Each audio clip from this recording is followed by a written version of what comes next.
সারাদিন রোজা থাকার পরে সন্ধ্যায় যখন পানি মুখে দেয় তখন মনে হয় কি দিয়ে যেন একটুখানি ভাত খাইলে ভালো লাগতো। যেহেতু আমি ভাজা পোড়ার আইটেম একদমই পছন্দ করি না, আমার কাছে মনে হয় যে ইফতারিতে আর কি একটুখানি ভাত খাইলে সব থেকে বেশি শান্তি লাগে। তো আজকের ভিডিওটা কিন্তু দুপুর থেকে শুরু করতেছি। ইফতারির জন্য কি রান্না বান্না করব এবং সেই সাথে কিন্তু সেহরির জন্য একবারে রান্না করে রেখে দেব। তো আশা করি ফুল ভিডিওটার সঙ্গেই থাকবেন। আসসালামু আলাইকুম, সবাই কেমন আছেন? আশা করি ভালো আছেন। আমি আল্লাহর রহমতে অনেকটা ভালো আছি। তো কচুর লতি দিয়ে ইলিশ মাছ খেতে কিন্তু খুবই মজা লাগে। তো মন চাইতেছিল লতি দিয়ে ইলিশ মাছ আর কি রান্না করে খাই। তো যেই ভাবা সেই কাজ। তো ছেলেকে দিয়ে কিন্তু এক মোঠা আর কি কচুর লতি আনাইলাম। আর কচুর লতিটা কিন্তু দেখতে অনেক সুন্দর ছিল, একদমই তরতাজা। তো আজকে লতিটা কিন্তু পরিষ্কার করতে আমার মেয়ে কিন্তু অনেকটা পরিমাণে হেল্প করছে আমাকে, মাশাল্লাহ দিলে। যাই হোক, তো লতিটা কিন্তু আমি ফার্স্টে একটুখানি আর কি ভাপ দিয়ে নিছি। আর সেই সাথে কিন্তু এই তো মশলাটা কষানো হয়ে গেলে তো ইলিশ মাছগুলি দিয়ে দিলাম। আর ইলিশ মাছটা একটুখানি আর কি আমি কষিয়ে নেব। আর এই তো একটুখানি ডিমও আর কি ভুনা করব। তো ইফতারিতে আর কি খিচুড়ি খাইতে মন চাইছে যে একটু বেশি করে মুসুরির ডাউল দিয়ে নরম নরম করে খিচুড়ি রান্না করব। সেই সাথে ডিম ভুনা আর কি খাইতে মন চাইছে।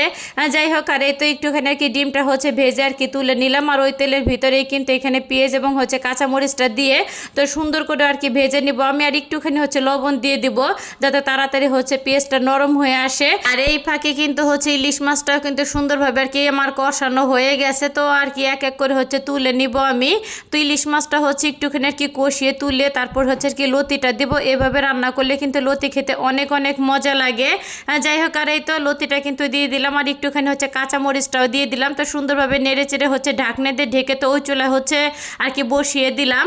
আর এই তো এখানে কিন্তু অফ ক্যামেরা পেঁয়াজটা আর কি ভাজার পরে আমি শুকনো মশলা তারপরে যে একটুখানি আদা রসুন আর কি বাটা দিয়ে দিছি। আর আমি না যখনই ডিম ভুনাটা করি পেঁয়াজটা 2-3 মিনিটের মতন ভেজে তো পুরো মশলাটা দিয়ে তো পানি দিয়ে তো ডিমটা আর কি আমি ভুনা করে নেই। এইভাবে ডিম ভুনা খেতে না অনেক অনেক বেশি মজা লাগে। যাই হোক, তো ডিম ভুনাটা কিন্তু আমার হয়ে গেছে। আর দেখতেও কিন্তু মাশাআল্লাহ দিন অনেক অনেক লোভনীয় হয়েছে। আর এই তো বাটিতে কিন্তু আর কি আমি বেড়ে নিলাম। আর আমার কাছে মনে হয় যে ডিম ভুনা সব থেকে আর কি সহজ একটা রান্না। তো যাই হোক, আর এখানে কিন্তু লতিটা সুন্দরভাবে সেদ্ধ হয়ে গেলে তো যে মাছগুলি আর কি তুলে রাখছিলাম তো মাছগুলি কিন্তু দিয়ে দিলাম। তো আমার কিন্তু লতিটা রান্না আর কি হয়ে গেছে। আর এই ফাঁকে কিন্তু চাউল আর ডাউলটা কিন্তু সুন্দরভাবে আমার মেয়ে আর কি ধুয়ে দিছে আমাকে। আর এতে এখানে পেঁয়াজ রসুন কাঁচামরিচটা দিয়ে দিলাম, জিরা ধনিয়ার ফাঁকি আর একটুখানি হলুদের আর কি ফাঁকি। আর এই তো আদা বাটা দিয়ে দিলাম। আর সরিষার তেল দিয়ে কিন্তু খিচুড়িটা আমি রান্না করব। তো আমি সবসময় দেখা যাইতেছে সয়াবিন তেল দিয়ে আর কি আমি খিচুড়িটা রান্না করি। এই প্রথম আর কি সরিষার তেল দিয়ে আর কি খিচুড়ি রান্না করলাম। যাই হোক, সাথে কিন্তু একটুখানি আর কি তেজপাতাও দিয়ে দিছি। আর সুন্দরভাবে আর কি মেখে এই তো যতটুকু আর কি পানি প্রয়োজন পানিটা দিয়ে দিলাম। আর রাইস কুকার আর কি একবারে বসিয়ে দেব যাতে ঝটপট আর কি হয়ে যায়। আর এই তো আমার লতির আর কি ফাইনাল লুক। তো লতিটা কিন্তু দেখতে অনেক সুন্দর হয়েছে আর খাইতে মশলা দিলে অনেক অনেক মজা হয়েছে। তো লতিটা আর কি সেহরিতে খাবো। তো যখন আর কি খাই তার আগে আবারও আর কি গরম দিতে হবে, এর জন্য একটুখানি আর কি ঝোল ঝোল রাখছি। তো আবার পরে গরম দিলে দেখা যাচ্ছে আবার শুকাই যাবে। যাই হোক, আর তো ইফতারির সব আয়োজন নিয়ে বসে পড়লাম। অফ ক্যামেরায় কিন্তু ছোট ছোট 4 পিস আর কি ইলিশ মাছও ভেজে নিছি আমি।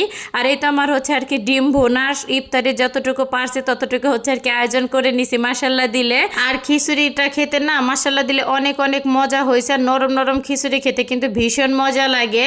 তো রাইস কুকারে বা প্রেশার কুকারে খিচুড়ি রান্না করলে না এমনিতে কিন্তু একটু বেশি মজা লাগে খেতে। তো আজকের ভিডিওটা কার কাছে কেমন লাগলো অবশ্যই কমেন্ট করে জানাবেন। তো ভিডিওটা আমি এইখানে শেষ করলাম। সবাই ভালো থাকবেন। আল্লাহ হাফেজ।